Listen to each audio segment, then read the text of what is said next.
Yeah, the noise of the no the noise of a screaming child is the most annoying and frustrating thing on the Yes. planet until it's your child.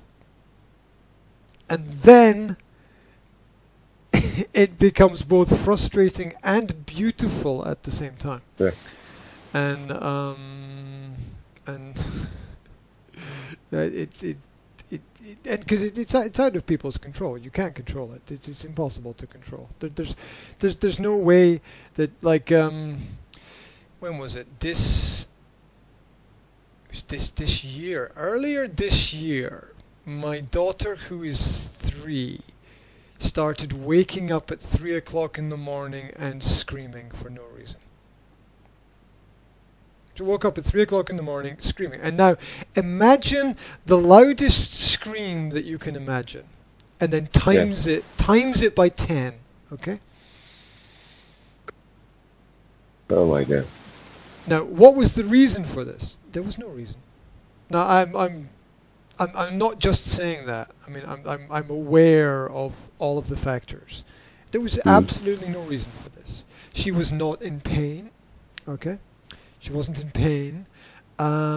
She just woke up and started screaming. And she would scream for an hour, maybe. Now, I wasn't worried about this. My worry was actually the neighbors, right? That was my worry because, because I'm like that. I think about, okay, the neighbors, they need to sleep, and this is quite crazy, and I was like thinking, what do we do? Do we take her outside and take her away from the flat so that she's not disturbing other people? But that'll make a bigger noise when we leave the flat, so we have to stay in the room. It's like, what do I do? Do I try to put like a blanket over her so that the screaming doesn't get out so much? I mean, and you try to pick her up, and she screams more, so you can't touch her. And then you try to speak to her, and she screams more, so you can't talk to her. So you can't touch her, and you can't talk to her. And it's just scream, scream, scream, scream, scream, scream, scream, scream, scream for an hour, and then stop. And there's nothing wrong. Yeah. There's nothing bad, and there's nothing you can do. And this is not. This is not logical in the sense of logic, because there's always a reason for everything, and this is because of that. But with children, it's different. You can't apply those principles to children. So that's and this happened. I don't know, 6, 7, 8 times maybe. So. There's nothing wrong. It's just something that children are growing through, right?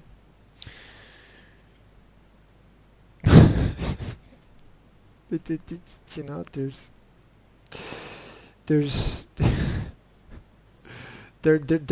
all of these little things.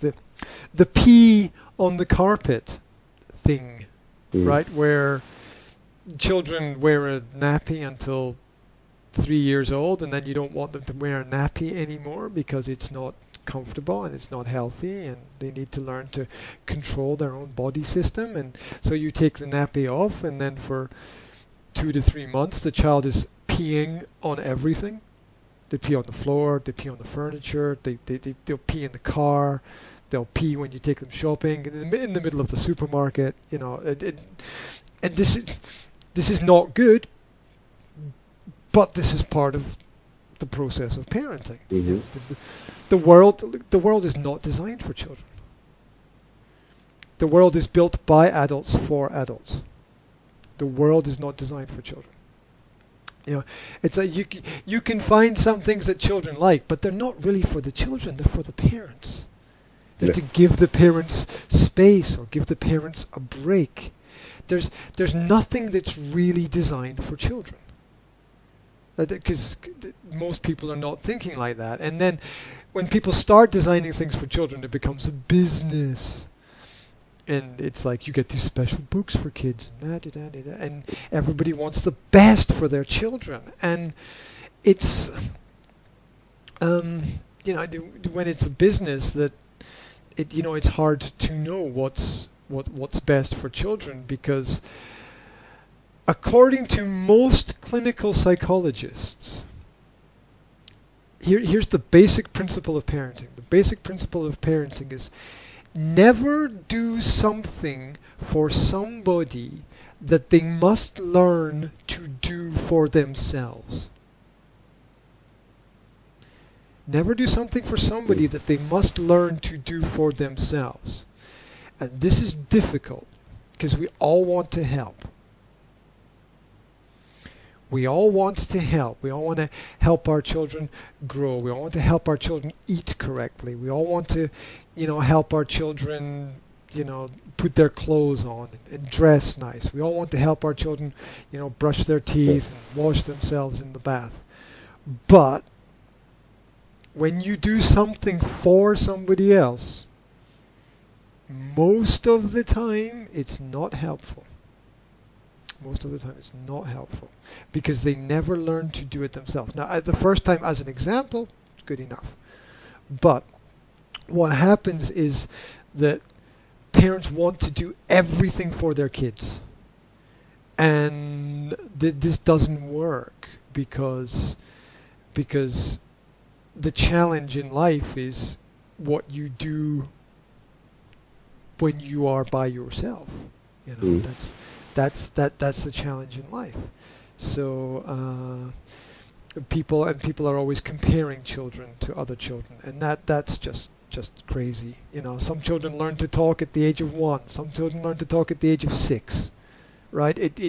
There's no rule. There's no standard. There's no right and there's no wrong. Some children learn to walk at the age of 1. Some don't walk until they're 3 properly. Right? There's some grow fast, some grow slow. Some are some babies are really fat and some are thin, some babies are born with no hair and some babies are born with lots of hair. It's just the way that it is. And I think that my first child was damaged by me and my partner wanting to do everything for him. I think that hurt him because he became dependent on us for our help. And that still today he's 8, and I can see that he will ask me sometimes if it's okay to do something before he does something. And that's because we checked and controlled everything he did. And that's so the crazy thing is that when you see a lot of parents who appear to not be helping their kids, we tend to think, oh, they're not helping their children, they're bad parents. But if you are conscious about it, it's actually, and you know what you're doing, you're not just like not doing anything because you don't know what to do. If you know what you're doing, then you always give your child space to discover things for themselves. Right? You always give them that little bit that you don't dictate to them everything, right? I let my daughter run around the flat naked most of the time because normally parents are like, okay, put on clothes, and I was like, if you want, where your clothes are, put them on if you want to put them on. I'm not going to put on your clothes for you. I mean, you beyond a certain point, it was like beyond like 3 years, right? It's like I'm not putting on your clothes for you. I mean, that's your job now, right? You know what to do. I'm not going to do it for you because that's you'll be doing it forever, Yeah. You'll be doing it. So the first opportunity you have to take your hands off and go, you can do it yourself. Then you got to just close your eyes and cross your fingers and hope that they learned everything. That's important. So yet the world is really not designed for children. The world is hard and rough and brutal and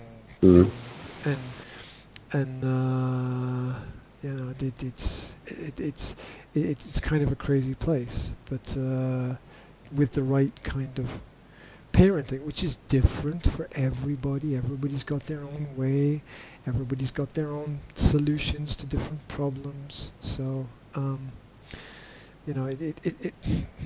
it's crazy because you want your child to eat the food, but at a certain point in time, you don't want to feed the child anymore. Like, I don't know, like when the child is between 1 and 1.5, you don't feed the child anymore, even though the child can't find their mouth. You let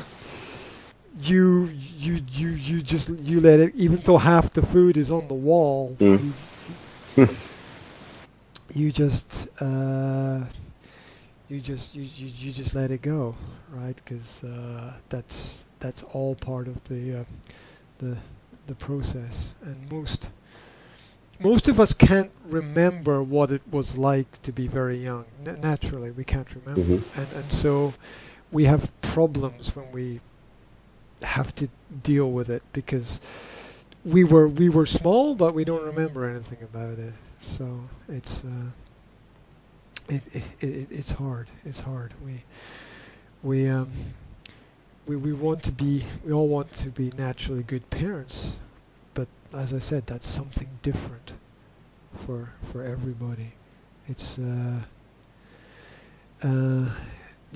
we tend to good people overprotect their children. It's like if you're a bad parent, just like you don't care, and the child learns very quickly things, or hopefully learns very quickly. And if you're a good parent, you want to help, and help is not always help. It's crazy, but help is. I apply the principle of less is more. I apply that to parenting specifically. Less is more. Okay, here's another example. I play, and by less is more, what I mean, for example, say less toys means more care over the toys that you have and how you choose and select. Less is more. It means you're more careful. You're more aware. Here's another thing. I play games against my son if they're like virtual games, video games, computer games, chess, and other games, and I never let him win. Never. I never let him win. Now most people are unhappy and kind of angry with me because he's your son. You have to build up his confidence and let him win. And I'm like, that's not real. that's not real. You win in life by becoming better than the other person. Letting letting him win just makes him think that he's good when he's not. It's like you're building up his confidence. Well, no, that's false. But that's just my perspective. I mean, I understand when other parents let their children win a game to build up their confidence, and I get that that's good for them. It's not good. It doesn't fit into my character, though. I'm like, no, you're not good enough to beat me. And it's like, oh no, your son will go and play something else. Maybe yes, maybe no. Maybe yes, maybe no. But what happens in life, right? If you're not good enough at something, you have to train and go and be better at it. This idea that if you keep losing, you change and you go and do something else, you're not going to get very far.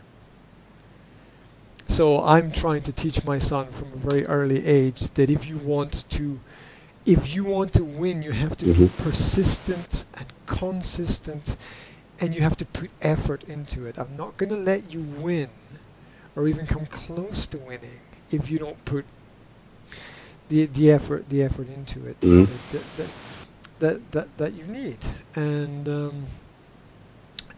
is that a good or a bad thing? Some people respect it, some people don't respect it, and it doesn't. I don't care what other people think, so that doesn't matter to me. I respect other people, but I'm not going to let their opinion change my experience, unless somebody comes to me and says, look at all these scientific studies about child development and growth and nurturing, and I might look at them and I might listen to that, but everybody's got their own opinion. Some people believe. Here's a question. Here's a question. Father Christmas, Santa Claus, right? Do you tell your children that there's this mystical man with a big red suit, and he lives at the North Pole, and he flies with reindeer, and he delivers presents at Christmas? Well, that's that's not true, right? Now, what do you do? Do you tell your child that there's this story about Father Christmas, or do you say, well, there is no Father Christmas, it's just Mom and Dad, and there's a story of Jesus Christ, blah blah blah? Yeah. What do you do? And that's individual, and that's a difficult question for people. Now, I told my children that there's Father Christmas, and I have a problem with myself for doing that. I genuinely don't think it was the right thing to do. But we don't get everything right. I live with that. I live with the fact there's a problem with that, and I live with it. That's it. There's a problem with it. I live with it. So it's hard. I can give you more crazy stories. When my son was young, he was given some medicine by a doctor, and the medicine was not good for him, and it caused problems for 2 or 3 years. And it's difficult. We just don't know. You treasure every day. You worry when your children get sick. And I took my daughter to the hospital about 3 or 4 months ago, because in the middle of the night she was very sick, and we took her to the hospital, and when we got to the hospital, the nurse said, "Oh, this is normal. Go home. It's okay." And I thought it was a big serious problem. Oh my gosh, this is serious. We need to do something. We need to take her to the hospital. You get to the hospital, and the nurse says, "Oh, it's okay. It'll disappear in the morning." And the nurse was right. In the morning, it disappeared, and everything was okay. But at 2 o'clock in the morning, I was in a massive panic. So parenting is moments of massive panic. And dealing with the problems. Child proofing the flat so that the child doesn't hit their head on something or touch something hot, or and endless madness, and endless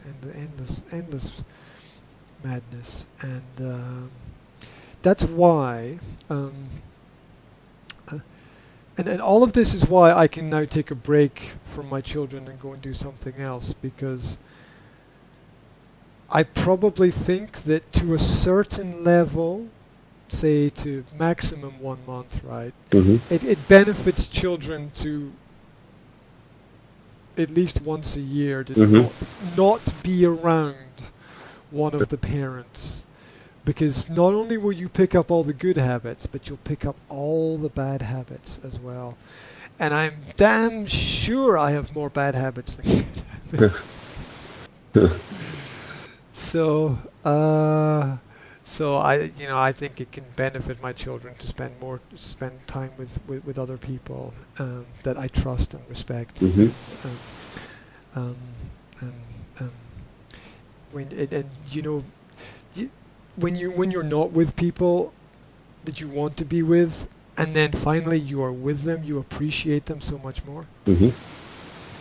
If you're with somebody all the time, it's almost just like it becomes constant fights and arguments because you're together all the time, and there's so much pressure on every part of the relationship. But when you have a break and you don't see someone for a period of time and you finally get to spend time with them, you appreciate them so much more. And the same is true with children as well. So I know that right now my children are touring around Slovakia, staying with different friends, and I respect these people, and I think that that's good for them. And I know that they will be here on Thursday this week because I will drive to Edinburgh Airport. Yeah. You mentioned that your family should come this week. Yes, yeah, and so it's all good. There's not any single correct way to do things, and so it begins a kind of another part of the journey and the learning experience. It's being a parent tests us. It tests us on who we are as people. It tests us on what we have learned so far in life, and challenges us to be even better than we are. Because the internal motivation of being good for ourselves is just not enough. It is not enough for people. That's why we have jobs, and jobs give us purpose, because there's external motivation, which is good and really useful. And children are another form of external motivation.